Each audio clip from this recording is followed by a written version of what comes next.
I hate scrolling.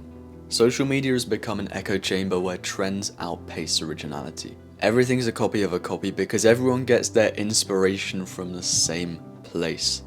It's an echo chamber. But every once in a while you find a creator that isn't an echo. Someone we tend to call an artist. Because they don't take inspiration from scrolling. They take inspiration from life. From films, books, long conversations with friends, magazine snippets. They've learned to take inspiration from unconventional sources, and they're no different to us. They've just learned how to tune into life. There's a book, The Creative Act, and Rick Rubin, the author, talks about this idea that we, as artists, we have an antenna for ideas, and the best artists are those who have learned to tune that antenna to the ideas around them. Ideas are everywhere. They're like energy floating around, and it's our job as artists to tune our antenna in such a way that allows those ideas to be transmuted from the mental to the physical space that we can then work in. Which in itself is a skill. Creativity is a muscle, and with repetition we can learn to train that and think in such an abstract way that will allow us to stand out from any other creator. And the more you do that, the more in touch with yourself you'll become. So these are some tips to help you stand out as a creator that I've implemented myself, going from 10k to 100 and what are we at now, 132k in like 4 or 5 months. And I think creating my own visual style, being unique and doing that in such a way that allows me to stand out. And that's what I want to teach you. And these are unconventional habits that I use that are just part of my creative process now. First one is journaling.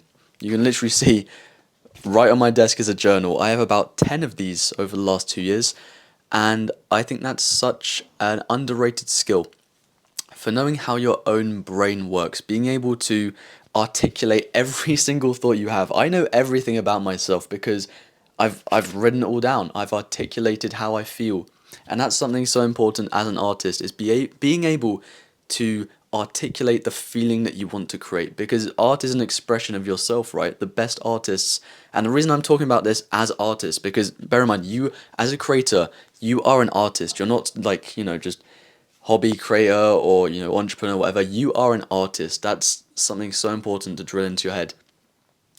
And it's important to recognize yourself as one, because if you love your work and you love what you make, there are enough people out there that are similar to you that are also going to love what you make. So you are an artist, and this is your job now, is to be able to express something so articulately that's trapped within your head that you can bring to life.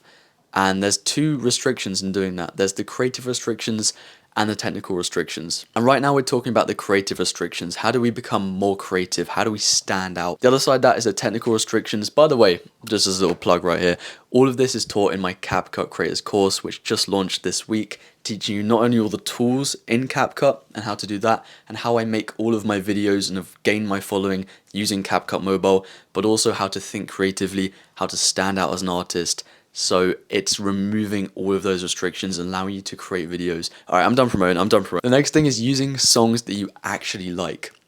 This comes back to the same point. If you love what you make, there are enough people in the world that are similar to you that are also going to love it. Okay, sure, if you just started and you're just naively saying I love this, obviously if you're just using fucking auto captions and shitty b-roll, of course it's going to be a bad video. But once you get to a certain stage, you know how the tools work, you know how everything works, and you love what you create, there are enough people similar to you that are also going to love that.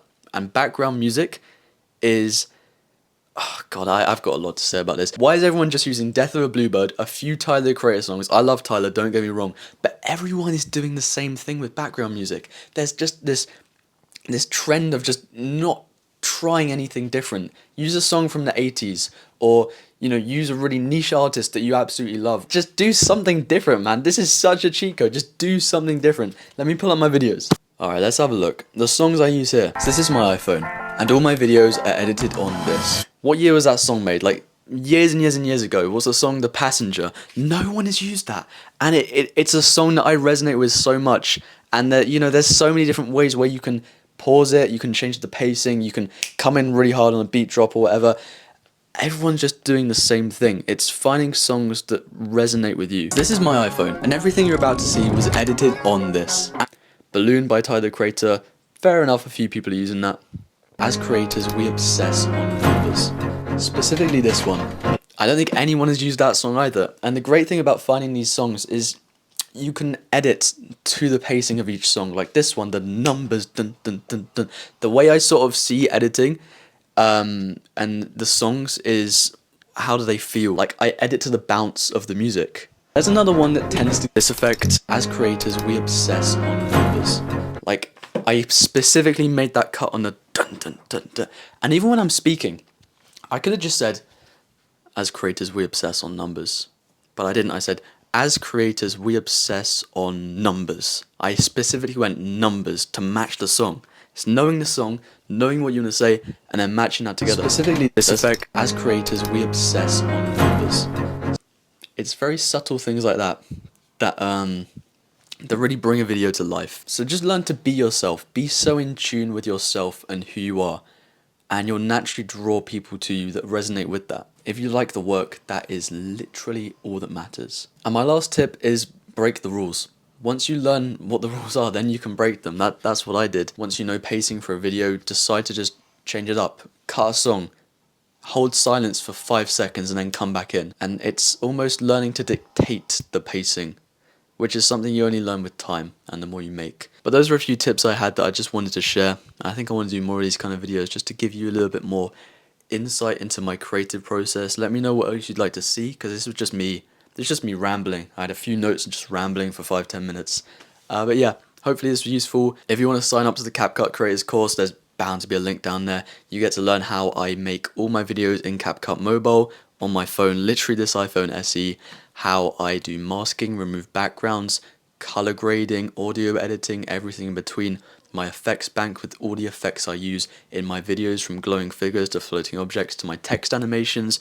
What else we got in there? Live video breakdowns of me making videos, which are constantly being updated the more videos I make, so you'll get live updates with more resources, more effects, and more videos. Like the last video on my page, I filmed it, I showed everything happening as I was making it, and teaching you how to be creative, how to think uniquely, and how to create your own visual style. All of that is included. Load of bonuses as well, so I hope I'll see you inside.